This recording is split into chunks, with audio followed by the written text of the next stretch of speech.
Bonjour à toutes et à tous. Nous poursuivons donc cette enquête sur les conditions de la constitution du Am Israël. Que faut-il pour faire d'un peuple le peuple qui va lier son existence à celle d'Akadosh Baruch Hu? Quelles sont les conditions requises pour créer l'espace et le cadre nécessaire pour une aventure en commun d'un peuple et de son créateur? Nous avons vu que les textes des Chachamim soulignent deux conditions préalables à la sortie d'Égypte et à la libération du peuple d'Israël, libération que nous avons définie selon la leçon de nos maîtres comme le moment de la constitution du clan Israël. Deux conditions donc pour sortir d'Égypte, c'est-à-dire pour devenir le peuple d'Akadosh Baruch Hu. La première, des mitzvot.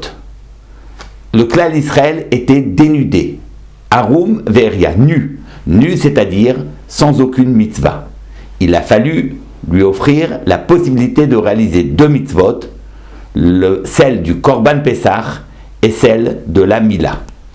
Seconde condition, c'est la promesse de recevoir la Torah. Ainsi, le clan Israël, le peuple juif, le peuple d'Akadosh Baruch Hu, se constitue à travers cette double référence à la Torah et à la mitzvah.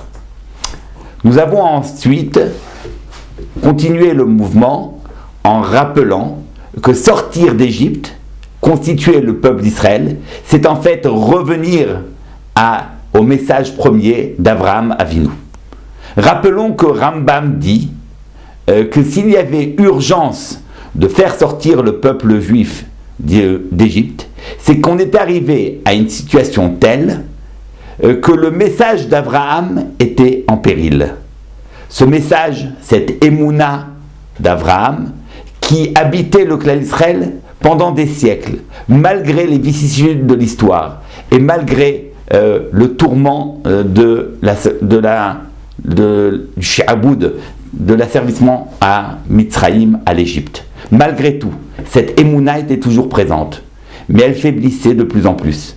Et à un moment, elle était en danger. C'est ce moment qui a été celui de la sortie d'Égypte. La émouna d'Abraham, cette confiance absolue d'Abraham en Akadosh Baruch Hu, se réalise et se concrétise dans son vécu à travers la notion de brit, d'alliance. L'alliance entre Akadosh Baruch Hu et l'homme. Cette alliance est double. L'alliance de la Mila, de la Brit Miléa, et l'alliance de la Torah. Deux alliances, une au niveau de la bouche, l'alliance de la parole, et l'autre au niveau de l'organe de la procréation. Nous avons vu que et parole et Mila sont les deux actes de la procréation. Un homme procrée en ayant des enfants, évidemment, mais aussi en parlant. Là où l'homme devient créateur, il le devient dans l'alliance avec Akadosh Baruch Hu. Là où l'homme est Tselem Elohim, à l'image de son créateur, c'est-à-dire qu'il n'est pas créature, mais une créature qui deviendra lui-même créateur, il le fait grâce et dans l'espace de l'alliance avec Akadosh Baruch Hu. Et c'est exactement cela qui était en danger. Il a fallu donc sortir le peuple juif, lui donner sa liberté pour qu'il puisse retrouver cette double alliance, alliance de la Torah et alliance de la mitzvah. Ces deux notions-là sont les deux notions qui ont été citées auparavant. Il fallait pour sortir d'Égypte des mitzvot et une Torah, ou pour le moins une promesse de recevoir la Torah une fois qu'il serait sorti d'Égypte. Nous voudrions poursuivre le mouvement. Torah et mitzvot, ce sont les deux dimensions, l'un de l'esprit et l'autre du corps. L'esprit, parce qu'il y a de Torah que par l'intellection, que par la compréhension des choses. Parce qu'on ne peut faire dans notre relation à Akadosh Baruch Hu l'économie de la raison, de l'entendement et de l'intellection. Parce que la Torah ne se résume pas à des comportements, ni même à des sentiments. Elle est d'abord et avant tout une compréhension, une intellection, un savoir, une sagesse. Mais la Torah, la relation avec Akadosh Baruch Hu, ne se suffit pas de cette seule dimension de l'intellect, de la raison, de la compréhension. Elle implique aussi le corps. Le corps, c'est-à-dire l'engagement de la mitzvah, pour la mitzvah, l'engagement du corps dans l'espace de la relation avec Hachem. La Mila en est le paradigme. Tout simplement parce que la Mila, c'est précisément l'inscription dans le corps de cette relation avec Akadosh Baruch Hu.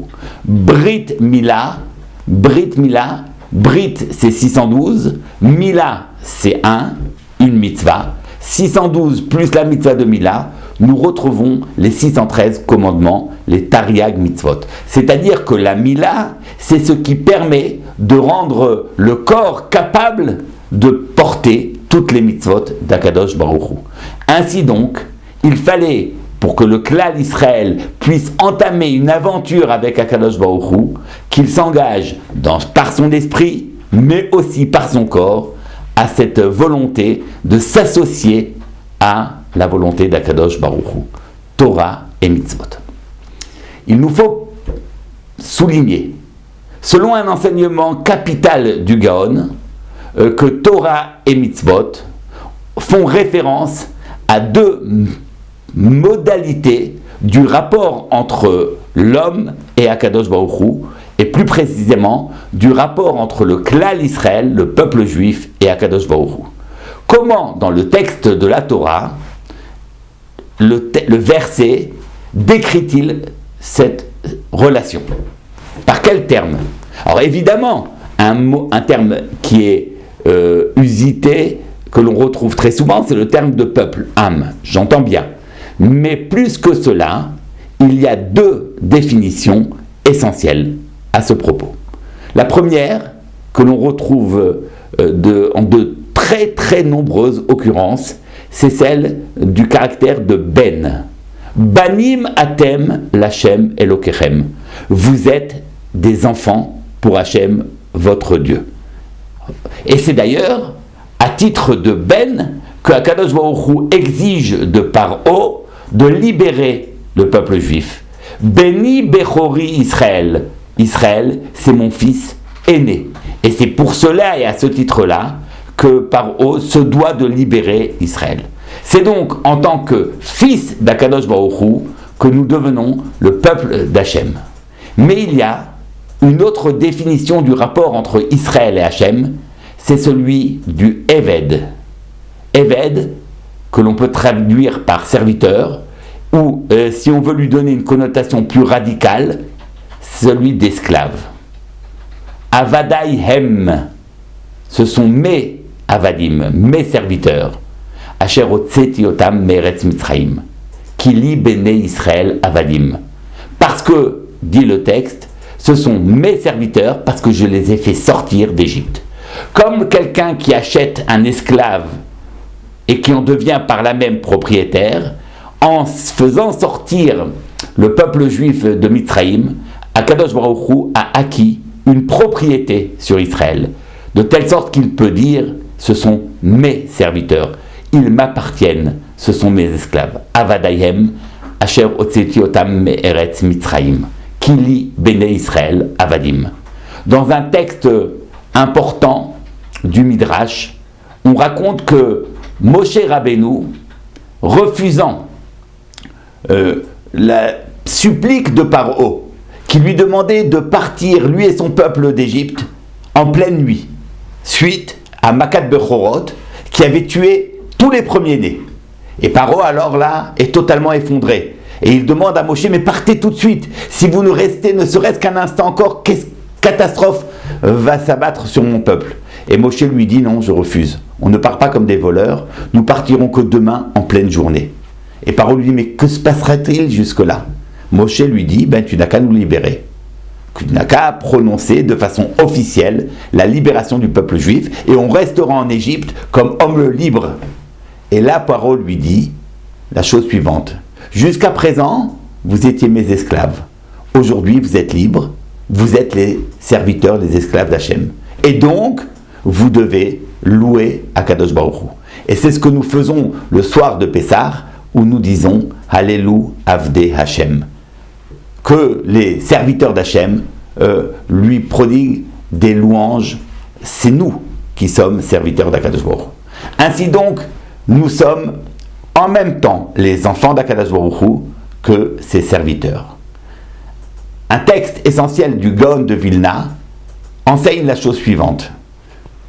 Comment est-ce que l'on cristallise cette relation de filiation entre Akadosh Baruch Hu, le Père, et Israël, le Fils? C'est à travers la Torah. Par contre, comment se déploie la relation qui est du type de Eved, du service, de l'esclavage? C'est à travers les mitzvot. Donc Torah et mitzvot, cela revient à dire Ben et Eved. Torah d'un côté, c'est la relation de filiation. Mitzvot, c'est la relation du service, de la servitude face à Akadosh Baruch Hu. Il nous faut déployer le sens de ces deux dimensions. Que signifie être fils d'Hachem? Et surtout, comment entendre, en épurant ce concept de toutes ces connotations mauvaises et perverties, comment entendre le concept de servitude face à Kadosh Baruch Hu. Tout cela pour un prochain cours.